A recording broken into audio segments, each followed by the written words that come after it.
Many matches have stood out over the years in pro wrestling, each for their own reason, but not many can claim that someone competed in the bout from the afterlife. To tell this story, some background will be needed, but it is the story of a match that everyone should know about. Not many men can say they have worn all the hats that pro wrestling has to offer, but Cotto Fuyuki can. Beginning his career a week before his 20th birthday, Fuyuki was quick to try out with All Japan, and after some time in the dojo was accepted.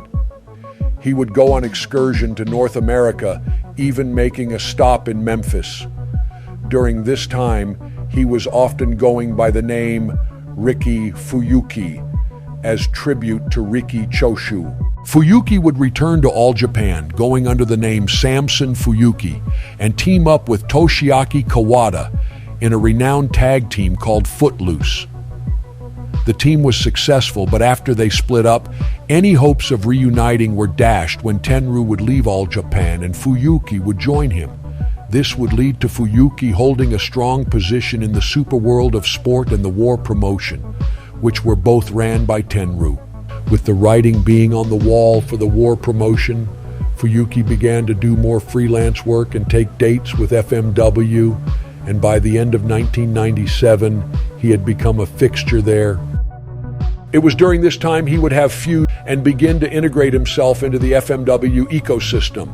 Later, he would go on to establish Team No Respect with several top stars of the company to have a dominant heel faction for Hayabusa to feud with. Cotto Fuyuki would be in the company during Onita's return. During this time, Fuyuki would even get pinfalls over Onita, helping to establish him as a top threat in the company. FMW had always had trouble finding and cultivating top stars due to Onita having an unwillingness to put over any of his roster in matches before he left the company. During the absence of Onita, and especially right after he left, you could instantly see the damage this did to the roster and perception of the company. When everything is built around one man and that one man leaves, you can be the biggest company in the world, but now you are the biggest company with lots of bills to pay and no top draw. By the time 1999 comes around, Cotto Fuyuki is put into the position of booker for FMW. It is said that many people do not like change. It's a bit of a generalization, but in almost every instance of change, you can always find at least a section of people who oppose it.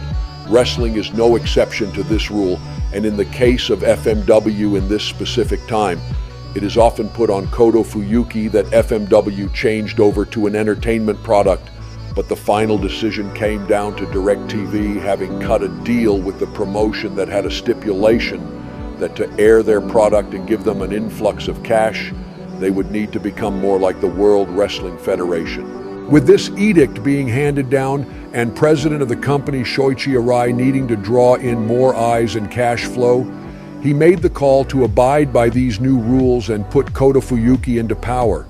Fuyuki's booking can be described as very hit and miss. Some will tell you that it is all a miss, but there were many bright spots, specifically making sure that from the top to the bottom of the card, everyone had something to do and had some sort of stakes on their matches. Fuyuki was integral to many of the later feuds of FMW. He was constantly bringing something new to the table in hopes it would help the promotion. Whether you feel it lived up to that will always be a subjective matter, but you can watch the shows back and tell that Fuyuki was trying to bring something to the table. Fuyuki was one of the biggest proponents of the working relationship with Extreme Championship Wrestling and would form his own faction called ECW Japan. Fuyuki would be ahead of his time in winning a tag team championship with female wrestler Kyoko Inoue by defeating Hayabusa as H and Mr. Ganosuke during their one and only run as a tag team. Inter-promotional wars, faction wars, and even the occasional explosion match were all on display during Fuyuki's time. For as many flaws as people can say it had, No one can label this era boring. Fuyuki's booking kept everyone busy. Fuyuki was there when Shoichi Arai had to close down FMW. He was in charge of the money, so he was aware of how dire things had become. He knew the company would be bought or go under in time.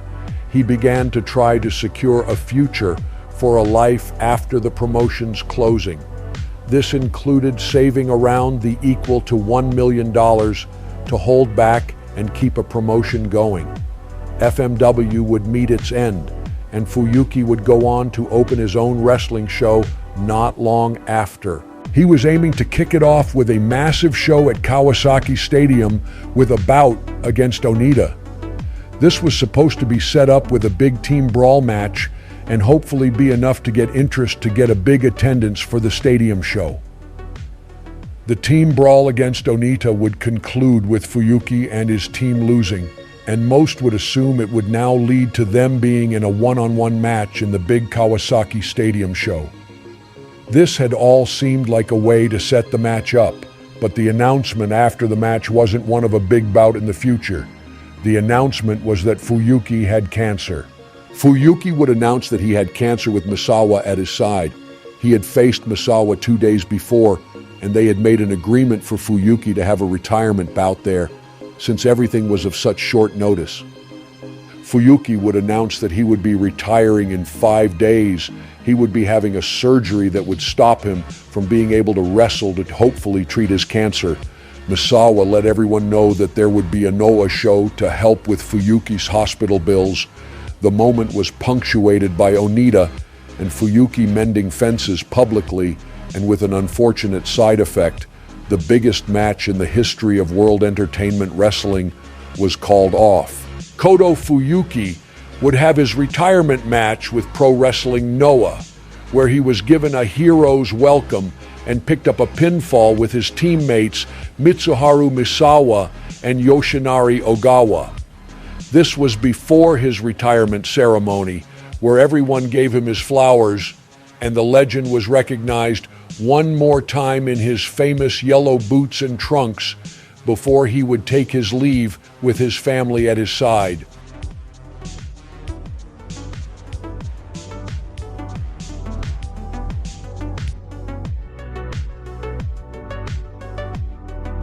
World Entertainment Wrestling was his best effort to continue the legacy of FMW and its more entertainment-oriented style.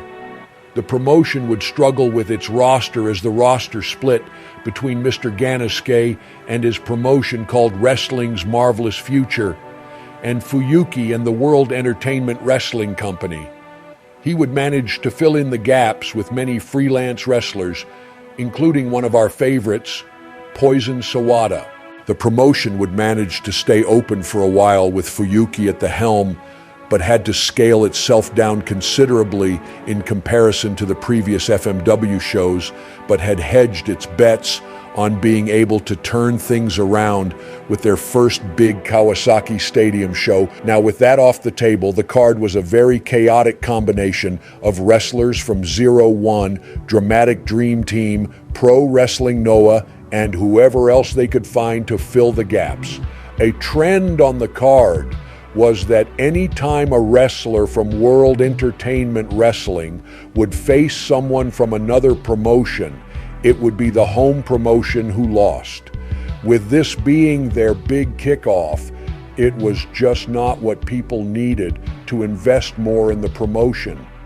Fuyuki wanted to have big names on the card to draw, but he sacrificed his wrestlers looking like they could hang with the larger promotions due to that aspiration. Many of the FMW talent had decided to go with Mr. Ganasuke's promotion, so Fuyuki had to basically merge to a degree with DDT at the time. To look back at it now, it was good stuff, but at the time it just wasn't what people wanted.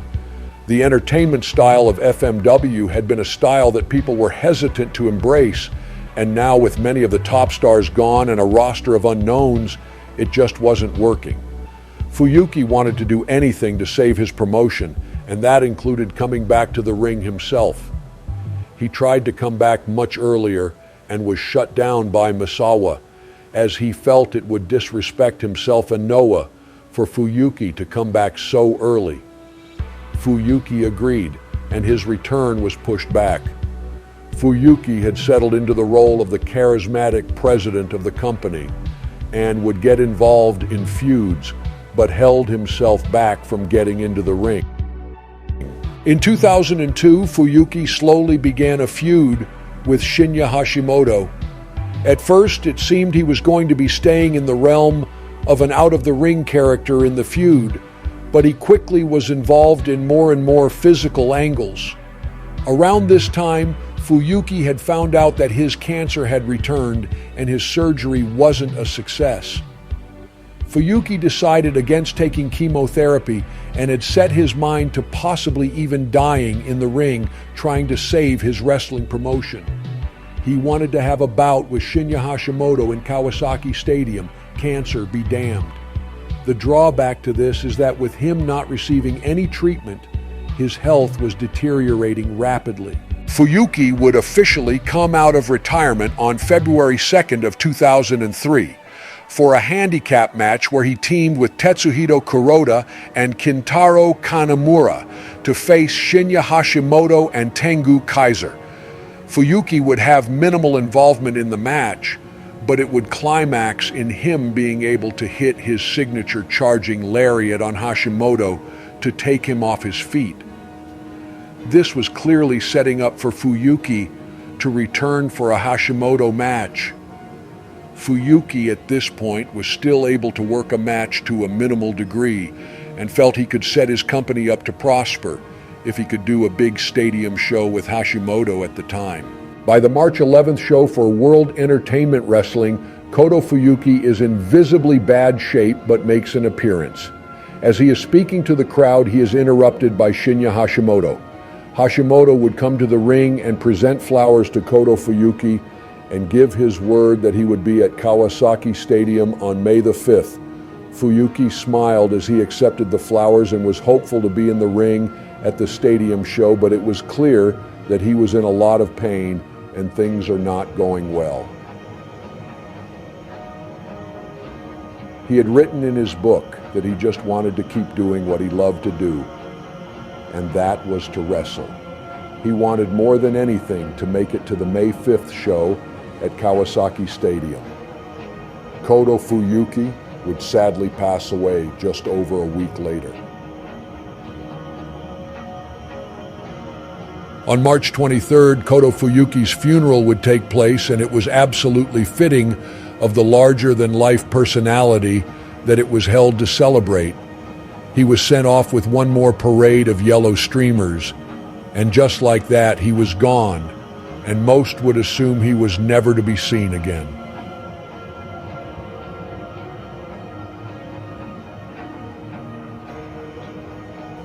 This would be where most stories end, but not even Fuyuki's in-ring career was over just yet.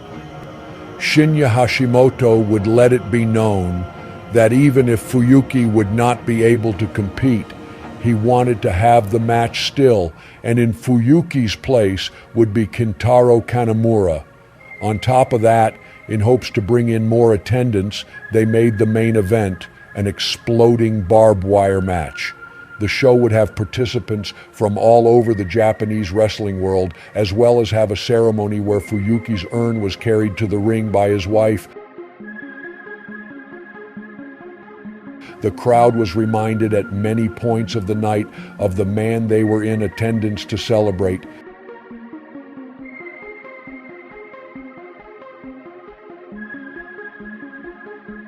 When it came time for the main event, Kintaro Kanemura would make his way to the ring wearing Fuyuki's signature purple robe to face off with one of the baddest men around at the time. Kanemura and Hashimoto would not even get a chance to begin before Hashimoto would call for Fuyuki's urn to be brought into the ring. After a moment of confusion, Hashimoto would hold the urn up to the sky, pull it in close to himself, then run into the exploding barbed wire. In essence, taking an exploding barbed wire hit from Fuyuki. The crowd immediately began to cheer, and Fuyuki's family became emotional at the sight.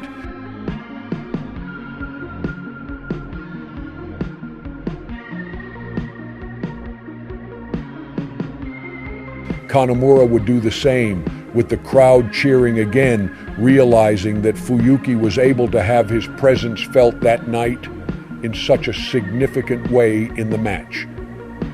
There are not many people who can have it said that they were involved in a death match after they were deceased, and that is something that Cotto Fuyuki will always have.